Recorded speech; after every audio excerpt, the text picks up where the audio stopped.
सर्वसामान्यांच्या हक्काचा आवाज जागर जनस्थान.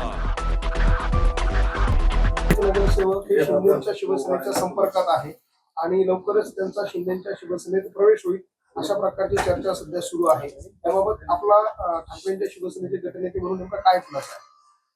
सर्वप्रथम मी जाहीर करतो की कुठलाही नगरसेवक फुटणार नाहीये. काल आम्ही आयुक्तांना निवेदन देण्यासाठी आमचे जवळजवळ 13 नगरसेवक त्या ठिकाणी उपस्थित होते. सर्व नगरसेवक सोबत आहेत. एकही नगरसेवक फुटणार नाहीये. ह्या फक्त कुठेतरी अफवा आणि एक मिसअंडरस्टँडिंग नगरसेवकांमध्ये केली जाते की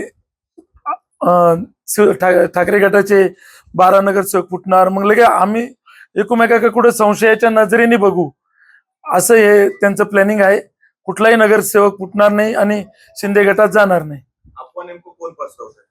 शिंदे गटावाले ज्यांना पुढे भविष्यात उपमहापौर व्हायचंय, कोणाला कुठली संधी हवी असेल तर त्यांच्यामध्ये एक सौदा झालाय की तुम्ही ठाकरे गटाचे 10 नगरसेवक पुढून आणा, मी तुम्हाला उपमहापौर करतो, असं त्यांना वरतून सांगितलं जातं.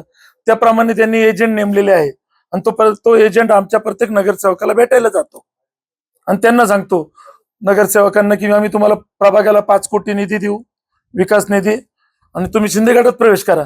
पण या सर्व नगरसेवकांनी जो कोणी भेटायला आले असेल तो सर्व वरिष्ठांना कळवत आहेत. त्यामुळे कुठलाही नगरसेवक फुटणार नाहीये. आम्ही सर्व एक सोबत आहोत. एजंट कोण आहे नेमका? एजंट कोण आहे? त्याचं नाव तुम्ही सांगत नाही जेणेकरून सगळ्यांना कळेल की हे एजंट आहे. लवकरच त्यांचं नाव पण मी वरिष्ठांशी चर्चा करून जाहीर करतो. हा एजंट पाठवतो कोण? तुम्ही म्हणजे शिंदे गटावाले. कोणाला उपमहापौर बनायचं? आता त्यांच्यात कोणला येते ते नाव सांगितलं नाही त्यांनी. त्यांच्यातच रस्ते खेच चालू आहे. आता एजंट तुमच्याकडे पाठवला जातोय, 5 कोटी तुम्ही म्हणतात, आमिष पण दिलं जात आहे. हो. साहजिकच आहे, तुमच्या नगरसेवकांनी नाव तर विचारलं असेल, कोणाकडनं आलेला हो? नाही, त्यांनी नाव नाही सांगितलं. किती लोकांना संपर्क साधण्यात आला? 5 ते 6 लोकांना त्यांनी येऊन संपर्क साधला होता. स्थानिक तुमच्या ठाकरे गटाचा एक स्थानिक नेता आहे, तो देखील यामध्ये मध्यस्थी करून आणतोय, असे देखील ह्या सगळ्या अफवा आहेत.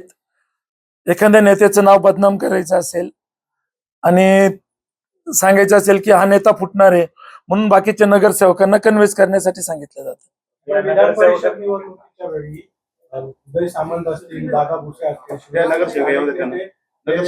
सर्व पक्ष नगरसेवकांना भेटत होते. आपल्याशी देखील त्यांची भेट किंवा चर्चा झाली.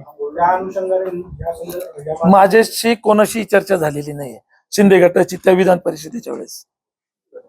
आपले 5 ते 6 वेळेस आपल्या सगळ्या अनेक नगरसेवकांच्या त्यांच्यासोबत बैठका देखील झालेल्या आहे, अशा पद्धतीची देखील माहिती नाही, ही अफवा आहे. अशी कुठलीही बैठक झालेली नाहीये. झाली असती तर आमच्या कानावरती आली असती. तुम्ही म्हणता 5 कोटी आम्ही ही ऑफर कशा प्रकारे दिली जाते थोडी सविस्तर? निधीच्या विकास कामांना काल आम्ही आयुक्त मॅडमची जी भेट घेतली ती विकास कामाच्या संदर्भातच घेतली की आम्हाला आमच्या नगरसेवकांना विकास निधी दिला जात नाही आणि आमच्या प्रभागात कुठलीही कामं होत नाही. म्हणजे ज्या ठिकाणी भारतीय जनता पार्टीचा नगरसेवक असेल किंवा शिंदे गटाचा नगरसेवक असेल त्या ठिकाणी अधिकारी लगेच पोहोचता आणि आमच्या नगरसेवकांनी जर फोन केला तर अधिकारी वेळेवर पोहोचत नाही. त्याचं कारण असं आहे की कुठंतरी विकास कामं कोंडीत पकडायचे आणि नगरसेवकांना वेटीस धरायचं, मग कंटाळून नगरसेवक प्रवेश करतील. ही रणनीती सध्या शिंदे गटाची चालू आहे. स्ट्रॅटेजी वापरता येते नगरसेवकांना शिंदे गटात येण्यासाठी? 5 कोटी प्रभाग विकास निधी देतो आणि काही आर्थिक देवाणघेवाणाच्या चर्चा आहेत. अडवणूक केली जाते. हो, विकास कामात प्रचंड अडवणूक केली जाते. माझी तर नाशिकच्या नागरिकांना एकच विनंती आहे की यांना आपण बहुमत दिलं, सत्ता दिली, तरी मग अजून यांना नगरसेवक का फोडायचे? काय कारण आहे नगरसेवक फोडायचं? तर यांनी जे राम मंदिरामध्ये प्रभू रामचंद्राच्या नावाखाली जे दरोडा टाकला आहे त्या दरोड्याकडे कोणाचं लक्ष गेलं नाही पाहिजे. आज तुम्ही विचार करा, राम मंदिरामध्ये 14,000 कोटीची चोरी झाली, तिच्याकडे कोणाचंच लक्ष नाहीये. पण 12 नगरसेवक उद्धव साहेबांचे फोडताय, याच्याकडे सगळ्यांचं लक्ष केंद्रित केलं जात आहे आणि विकास कामाकडे कोणीच बोललं जात नाही. विकास कामावरती काल आमच्या शिवसेना उद्धव बाळासाहेब ठाकरे पक्षांनी आवाज उठवला. अक्षरशः आयुक्तांनी आम्हाला अर्धा तास बसून ठेवलं. आयुक्तांनी जो आम्हाला 4 वाजेचा वेळ दिला 4:30 वाजता आयुक्त त्या ठिकाणी आले. त्यावेळेस आमदार सीमा हिरे तिथं बसलेल्या होत्या मध्ये आयुक्तांकडे. आता त्या स्वतः बसल्या ते का बसवायला गेलं ते का टाइमपास करत तुम्ही होत्या. आता म्हणतायत की सर्व सोबत आहेत, जर कोणी गेले तर तुमची कायदेशीर प्रक्रिया आपण काही केलेली आहे का, काही कारवाई कशी होईल? जे डिस्क्वालिफाय होतील, ज्याला कोणालाही त्यांनी जर कधी 2 किंवा 4 नगरसेवक घेऊन गेले तर ते 100% डिस्क्वालिफाय होतील. दुसरी गोष्ट, जे महाराष्ट्रामध्ये खासदार फुटले आणि त्यानंतर खासदार तुडवा हे आंदोलन सुरू झालं तर निश्चित नाशिकमध्ये त्याचे कुठेतरी पडसाद उमटताना दिसतील की या ठिकाणी जे कोणी नगरसेवक फुटतील त्यांना देखील मतदार तुडवल्याशिवाय राहणार नाही. आता हे इशारा जे- देताय, तुडवाचा तुम्ही इशारा हा देताय इशारा का? देताय हो की हो जे नगरसेवक जातील त्याच्यासाठी हा इशारा असेल. हो आता नगरसेवक कोणी जाणारच नाही, पहिले हे क्लिअर करतो मी. ज्याला जायचं असेल ते राजीनामा द्यावा, कारण ते मशाल्या चिन्हावर निवडून आले. लक्षात घ्या. आदरणीय बाळासाहेब ठाकरे यांच्या विश्वासावर आणि यांच्या विचारांवर चालणारी ही अवलाचा हा पक्ष आहे. याच्यात नगरसेवक सुटणारच नाही. त्यानंतर हा शब्द त्याला आम्ही सगळे आणखी एका द्या, आपण या सगळ्या संदर्भात वरिष्ठांची काही चर्चा केली आहे का, किंवा आपल्याला कोणी संपर्क साधला होता का?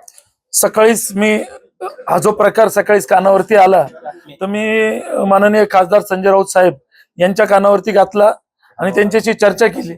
आणि चर्चा केल्यानंतर त्यांनी सांगितलं की तुम्ही सर्व नगरसेवक एकत्र येऊन पत्रकार परिषद घ्या. आता हे सगळे नगरसेवक तुमच्या सोबत आहे आता, हो, हे शेवटपर्यंत तुमच्या सोबत राहतील एका शब्दात.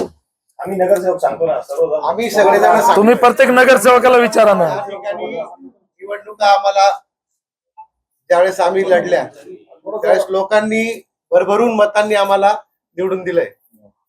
आपण बघताय सत्ताधाऱ्यांना नगरसेवक निवडून आणायला किती आपण त्याला काय म्हणतोय, सगळं सामदाम दंडभेद किती वापरावं लागलं तरी जनतेने आम्हाला निवडून दिलंय.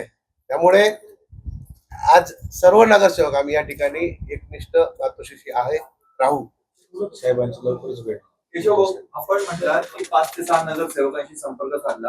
आता तुमच्या